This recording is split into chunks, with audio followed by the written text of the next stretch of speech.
Buenas tardes, hermanos. Bendiciones para todos los que hoy han dispuesto en su corazón escuchar este estudio bíblico.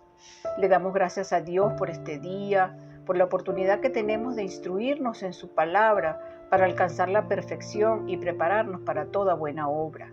Bendecimos nuestro ministerio Semillas de Fe, a nuestros pastores Harrison y Alicia de Wanda, a sus hijas Ana Victoria y Camila Saraí y a todos nuestros hermanos en Cristo. Amén. Hoy estaremos estudiando el significado de las 7 palabras que Jesús dijo en la cruz.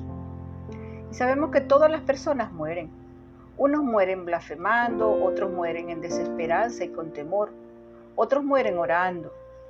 Las últimas palabras de una persona pueden ser palabras de juicio, condenación, blasfemia, desespero, miedo, derrota. Mas también las últimas palabras pueden ser de libertad, bendición, esperanza, consuelo y victoria. Los últimos gestos y palabras de una persona revelan como una huella de carácter permanente lo que la persona hizo con su vida. Cristo desde lo alto de la cruz pronuncia 7 palabras de bienaventuranza y vida. Después de guardar silencio por el gran sufrimiento y rechazo que tuvo que soportar, su primera palabra es de perdón. Padre, perdónalos porque no saben lo que hacen. Podemos ver en el libro de Lucas, capítulo 23, versículo 34. El lugar del Calvario en el Gólgota era el escenario. Unos se burlaban de Jesús. Si eres hijo de Dios, baja de esa cruz. Otros estaban al pie de la misma echando suerte sobre su única posesión, que era su túnica. Mientras los judíos y romanos lo maldecían y blasfemaban, otros a lo lejos, que eran sus seguidores, contemplaban con miedo a ser identificados el sufrimiento de su maestro. Jesús, frente al insulto y la burla, respondió con la oración. Frente al odio, respondió con amor. Frente a la venganza, con perdón. Padre, perdónalos porque no saben lo que hacen. Esta es la primera palabra que Jesús pronuncia. Después del largo silencio, después de las injusticias del Sanedrín, de Herodes y de Pilatos. Y se dirige al Padre porque Él es quien lo envió al mundo para realizar la obra de reconciliación. Y esta palabra nos deja varias enseñanzas. Primeramente, Jesús dijo, ellos no saben lo que hacen. La Biblia nos revela que el pueblo judío no comprendió que estaban crucificando a su Mesías.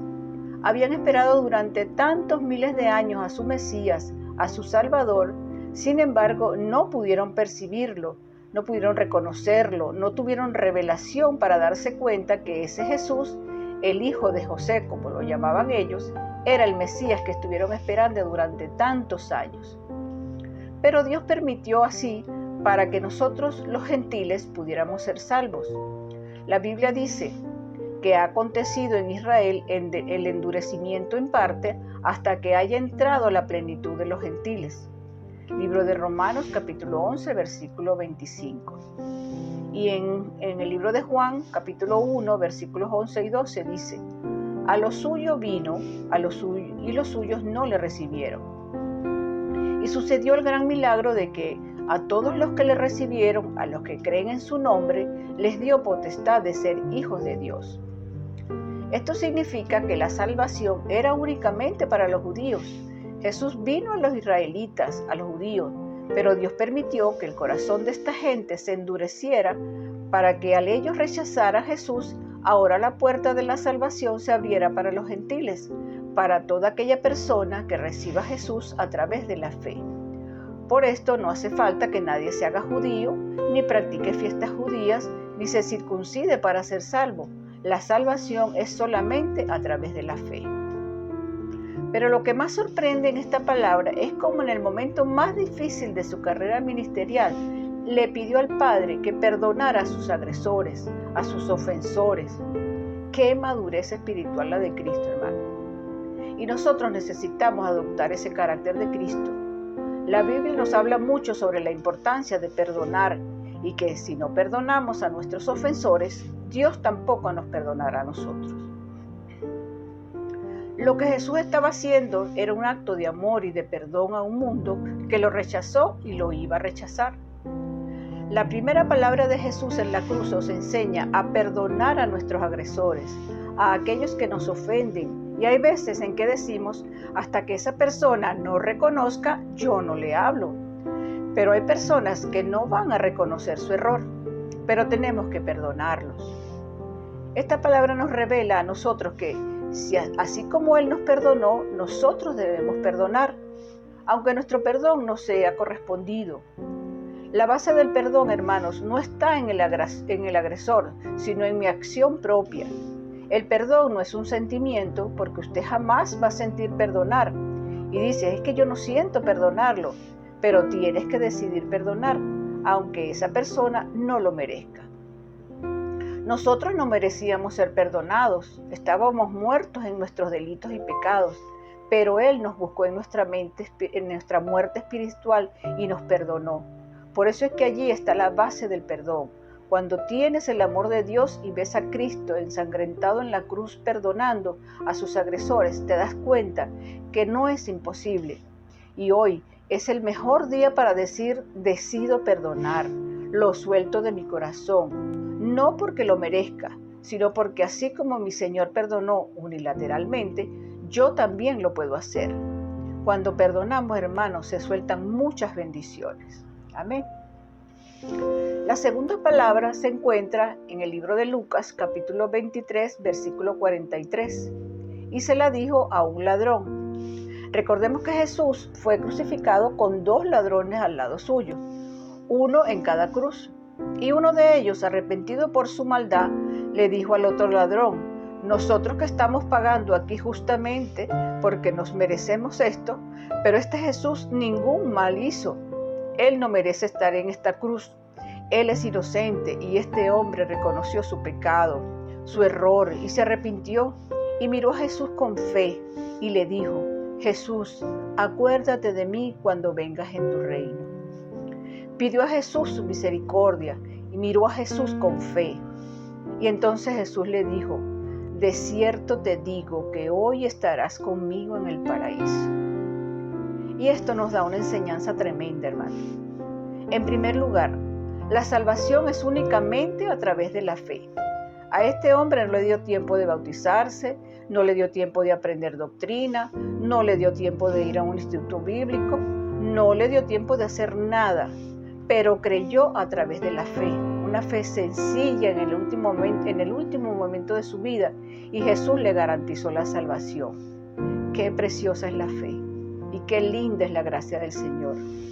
Que aunque alguien haya sido un hombre o una mujer perdido toda su vida, si en el último minuto se arrepiente, reconoce su condición y viene a los pies del Señor, una mirada de fe le salva. No es el agua la que salva, no son las obras lo que salva, sino una mirada de fe, mirar a Jesús a través de la fe.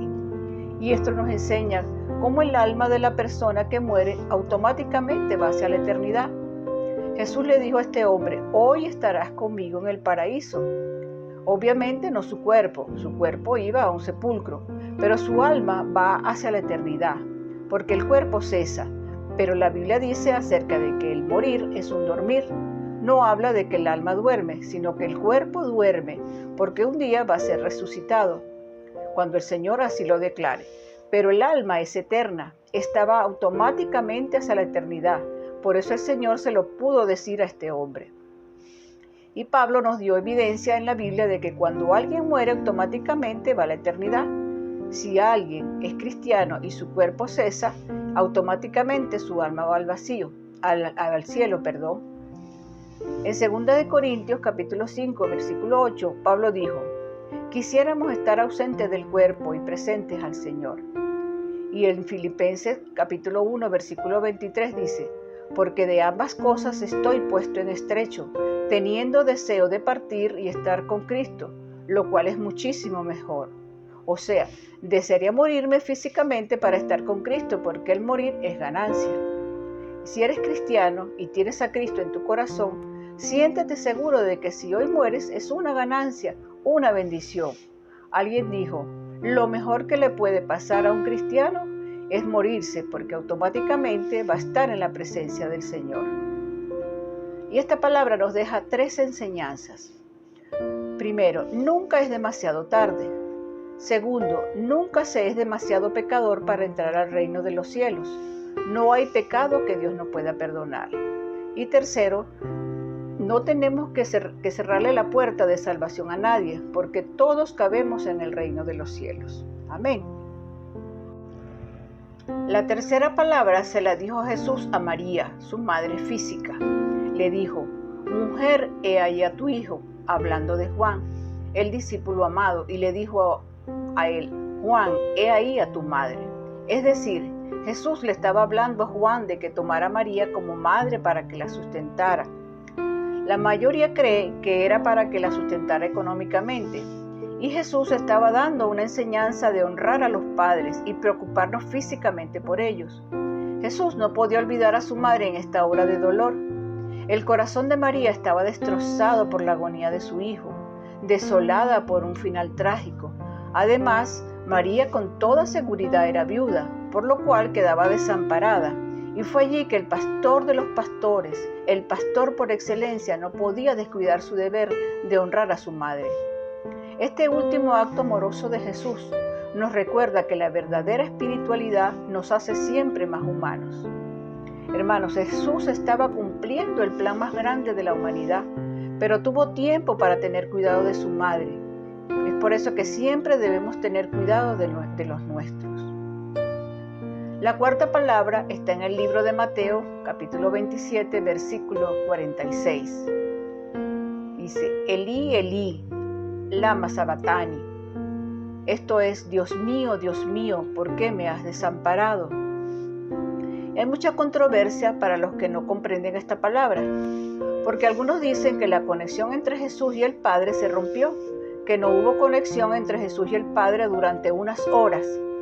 Pero si decimos eso, tendríamos que decir entonces que Dios no existió por unas horas, porque Jesús obviamente estaba orando a alguien y algunos no creen en la Trinidad. Pero ¿a quién estaba orando Jesús entonces? ¿Acaso estaba haciendo un drama?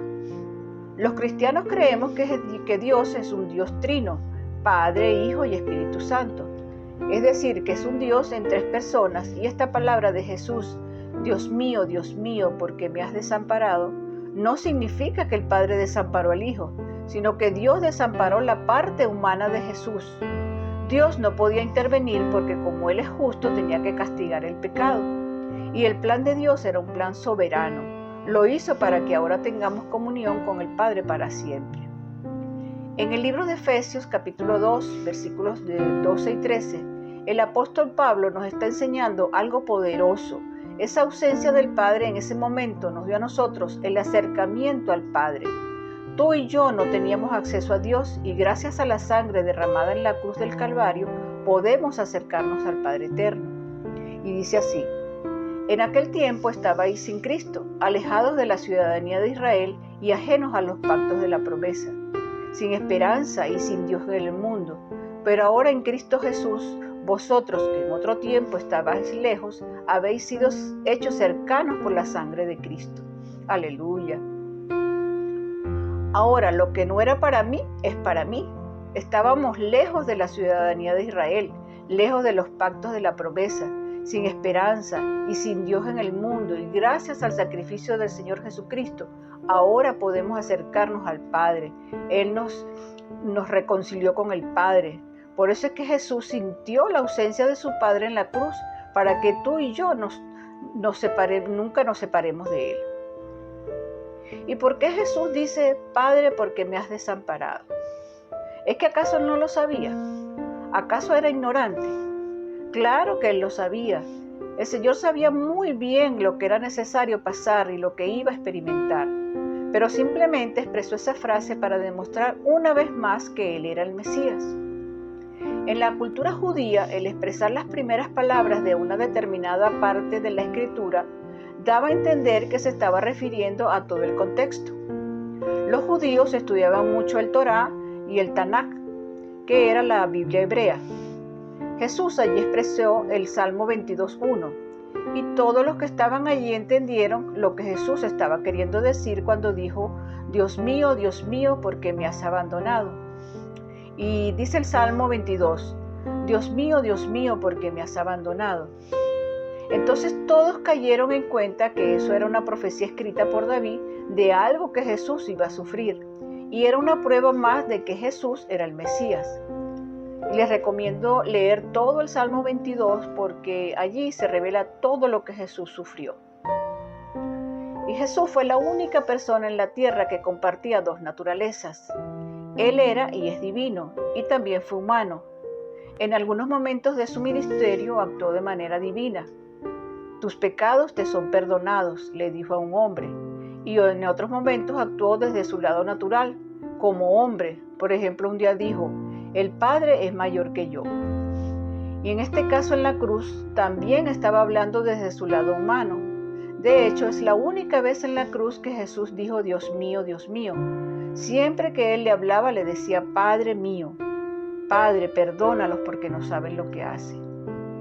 La comunión de Jesús con el Padre estaba tan vigente, tan conectada, valga la redundancia, que Jesús momentos después controló su propia muerte. O sea, nunca se rompió la relación entre el Padre y el Hijo. Lo que pasa es que Jesús no llevó el pecado sobre su lado divino, sino sobre su humanidad, porque Dios no puede contaminarse con el pecado. La Biblia nos enseña que Jesús llevó el pecado sobre su carne, sobre su cuerpo. Que al que no conoció pecado, al que nunca pecó por nosotros, Dios lo hizo pecado para que fuésemos hechos justicia de Dios en él. O sea, para que usted y yo fuésemos perdonados de nuestros pecados. Así que el Padre tuvo que derramar la ira sobre Jesús y en su cuerpo fue hecho pecado. Jesús, en su lado divino, en su divinidad, nunca se contaminó con el pecado. Entonces, cuando Jesús dice: Dios mío, ¿por qué me has abandonado?, estaba hablando desde su lado humano y fue desde su carne que sintió la separación de Dios. Y esto nos enseña, hermanos, que el pecado nos separa de Dios. El libro de Romanos, capítulo 8, versículo 3 dice: porque lo que era imposible para la ley, por cuanto era débil por la carne, Dios, enviando a su Hijo en semejanza de carne de pecado y a causa del pecado, condenó al pecado en la carne. Y en Isaías 59, capítulo 2 dice: pero vuestras iniquidades han hecho división entre vosotros y Dios.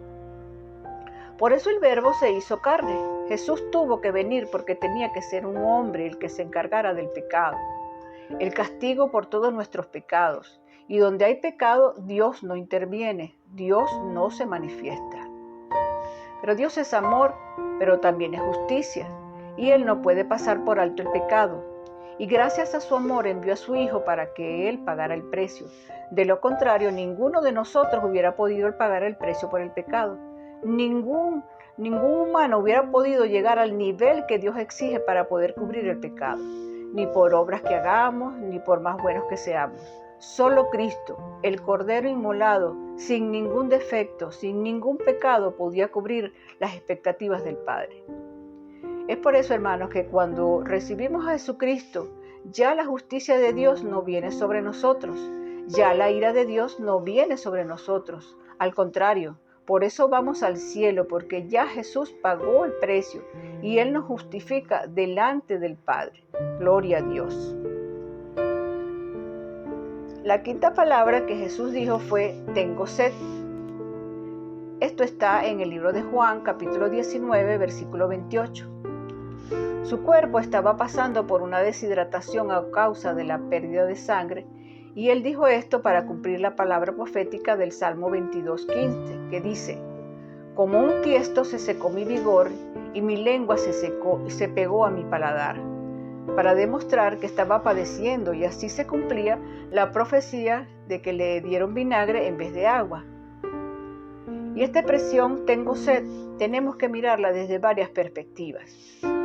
A Jesús le ofrecieron 2 veces de beber, pero en cada bebida había un ingrediente diferente, y para esto tenemos que analizar lo siguiente. En el libro de Mateo, capítulo 27, versículo 34, cuando Jesús recién llega al Gólgota, cuando lo iban a clavar en la cruz, a Jesús le ofrecieron bebida, y dice: le dieron de beber vinagre mezclado con hiel, pero después de haberlo probado no quiso beberlo. Y el evangelista Marcos en el capítulo 15, versículo 23 lo expresa de otra manera. Pero fue cuando recién llegó después de haber cargado la cruz y dice, y le dieron de beber vino mezclado con mirra, mas él no lo tomó. Pero no es que la Biblia se contradiga. Lo que pasa es que mirra en el vino es una sustancia ácida como la hiel. O sea, que los dos evangelistas concuerdan. Uno nombra la materia prima y el otro está nombrando lo que produce, pero es lo mismo.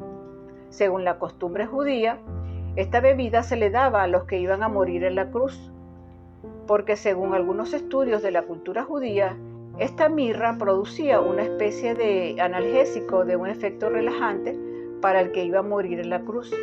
Es por eso que Jesús no quiso beber la primera bebida que le ofrecieron, porque él no iba a estar anestesiado o relajado. Él estaba cumpliendo. Sobre él estaba el castigo de nuestra paz. Él estaba cargando los pecados del mundo. Él iba a sufrir por nosotros y él no iba a estar ahí como drogado, porque eso era lo que hacía esa sustancia. Pero cuando ya iba a morir, le ofrecieron otra bebida. Veamos Juan capítulo 19, versículo 29. Le ofrecieron otra bebida diferente a cuando él llegó al Gólgota y dice, y estaba allí una vasija llena de vinagre. Entonces ellos empaparon en vinagre una esponja y poniéndola en un hisopo se la acercaron a la boca. A esa bebida se le llamaba posca y era una bebida que solían usar los soldados romanos. Era una mezcla de agua y vinagre que se vendía en las calles y se creía que posca daba fuerzas, mientras que el vino emborrachaba, y la bebían las personas de clase baja, y según los historiadores, era para humillar a una persona. Es más, la Biblia habla de esa bebida en el libro de Números, capítulo 6, versículo 3, cuando una persona hacía voto nazareo, y dice, se abstendrá de vino y de sidra, no beberá vinagre de vino ni vinagre de sidra. Y en el libro de Ruth, capítulo 2, versículo 14, dice, y vos, le dijo a la hora de comer, ven aquí y come del pan y moja tu bocado en el vinagre. De qué maravilloso es cuando estudiamos la Biblia, hermana. Pero es bueno aclarar que ese vinagre no es el que compramos nosotros, que lo tenemos en la casa. No, vinagre se le decía a esa mezcla de agua y vino que la dejaban fermentar un poco y era ácido. Y con las heridas que tenía el Señor en la boca y en el rostro, bueno, imagínese el dolor que el Señor sintió. Pero todo esto fue para que se cumpliese la escritura de Salmos 69, versículo 21, que dice, me pusieron además hiel por comida y en mi sed me dieron a beber vinagre. Esta era una profecía donde David estaba declarando lo que le iba a suceder al Mesías. Y me dieron de beber vinagre, pero esta clase de vinagre era para fortalecer.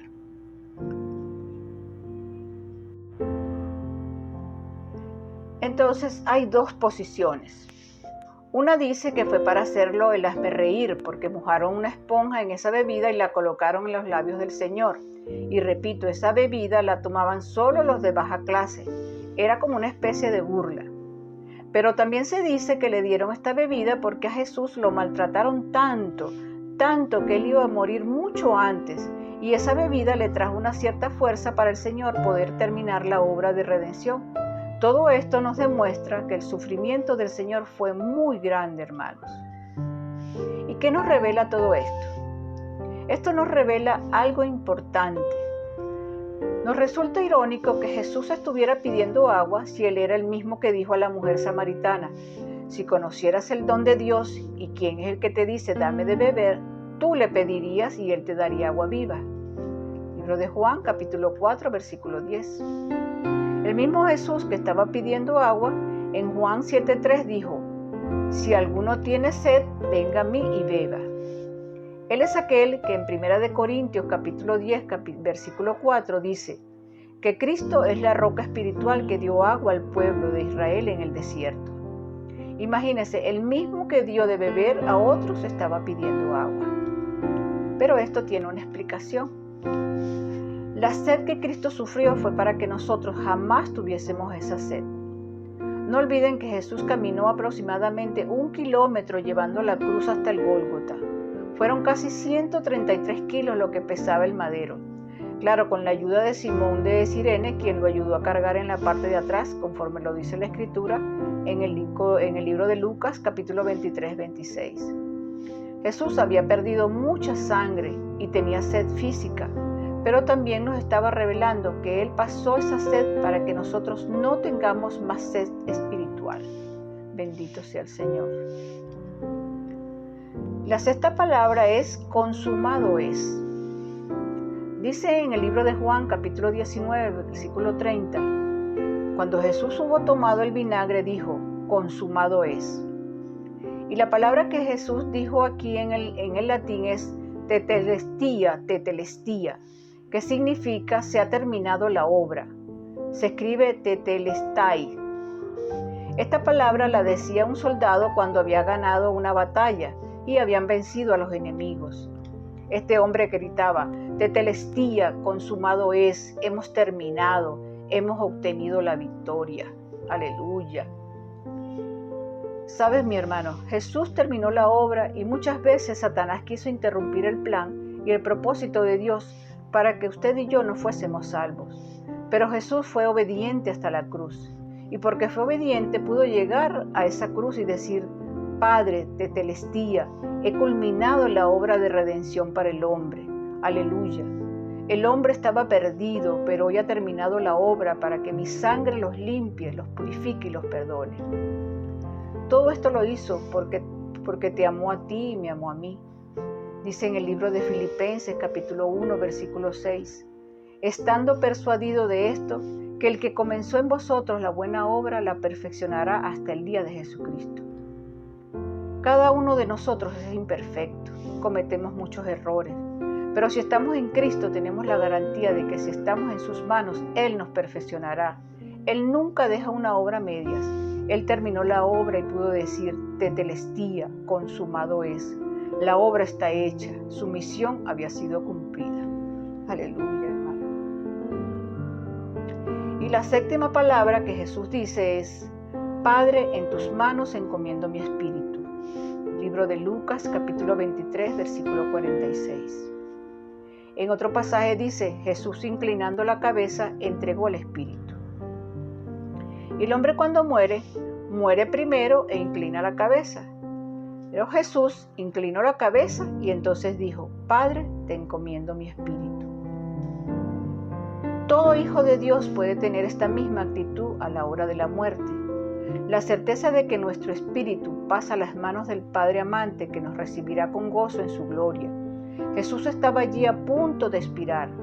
Pero ni siquiera la muerte podía causar el estrago, pues solo pudo morir cuando simplemente entrega su espíritu al Padre. Si Jesús no se lo entrega, la muerte no lo puede matar. Tremendo, hermanos.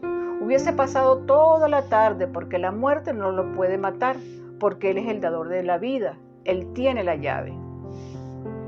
En el libro de Proverbios, capítulo 16, 3 dice, encomienda a Jehová tus obras y tus pensamientos serán afirmados.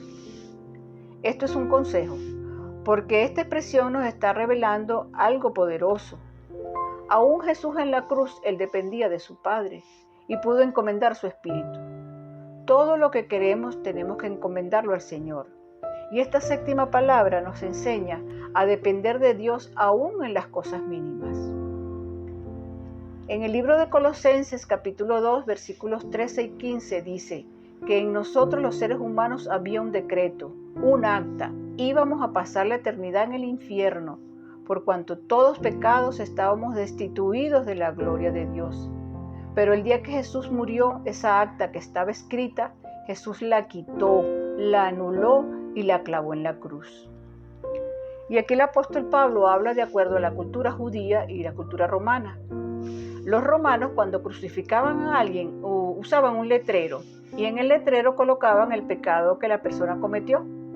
Si era ladrón, colocaban ladrón. Si fue homicida, asesino. Y lo hacían caminar por toda la calle y la gente miraba el por qué lo iban a crucificar. A Jesús le colocaron un letrero que decía INRI, Rey de los Judíos, Y a eso se refiere Pablo cuando dice el acta de los decretos.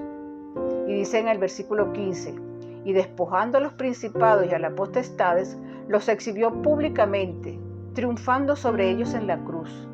Los exhibió públicamente. Esto quiere decir que ese día el plan del infierno, los demonios quedaron exhibidos, porque antiguamente el demonio se ocultaba porque él tenía el poder y toda autoridad. Y al morir Jesús en la cruz los despojó, les quitó el escondite. Es por eso que ahora podemos echarlos fuera, podemos reprender y aunque estén escondidos, salen gritando. Y para finalizar, quiero decirles, hermanos, que el trabajo de la cruz fue un éxito tremendo para Jesús. Fue allí en la cruz que Jesús obtuvo la victoria para ti y para mí. Y en esta semana linda que las personas se reúnen, hay muchos religiosos que nunca se reúnen, pero que esta semana llenan las iglesias. Eso es religiosidad. Pero el cristiano verdadero sí se toma un momento, no importa cuál día, no importa cuál semana, para recordar el sacrificio de Jesús en la cruz. Si Jesús no hubiera muerto por ti y por mí, nosotros tuviéramos que pagar por nuestros pecados. Dios es un Dios justo y Él tiene que castigar el pecado. Y el castigo por nuestros pecados, Dios no puede quedarse con los brazos cruzados. Nosotros merecíamos el castigo por nuestros pecados, pero Dios mandó a su único Hijo a la tierra y en su cuerpo, en su humanidad, derramó toda la ira suya por el pecado.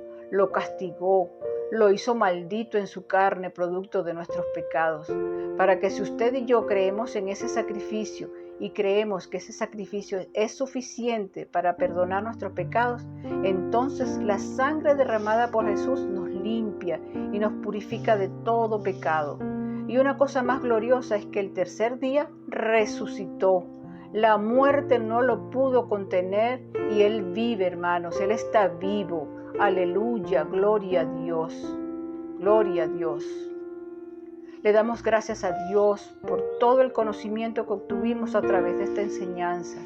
Y te pedimos, Padre, que la atesoremos en nuestro corazón y que seamos agradecidos, Señor, por lo que Jesús hizo por nosotros en la cruz. Gracias, Padre. Gracias por este insuperable sacrificio. Amén. Si consideras que esta enseñanza ha sido de bendición y de aprendizaje para tu vida, te invitamos a que nos sigas por las distintas redes sociales y que puedas congregarte en alguna iglesia cercana a ti, o si estás cercano al centro de Caracas, con mucho gusto te esperamos cada domingo en la Avenida Baral, Quinta Crespo, Hotel Líder, Salón Único. Me despido de ustedes, su hermana y servidora de Cristo, Elvira de Ramírez.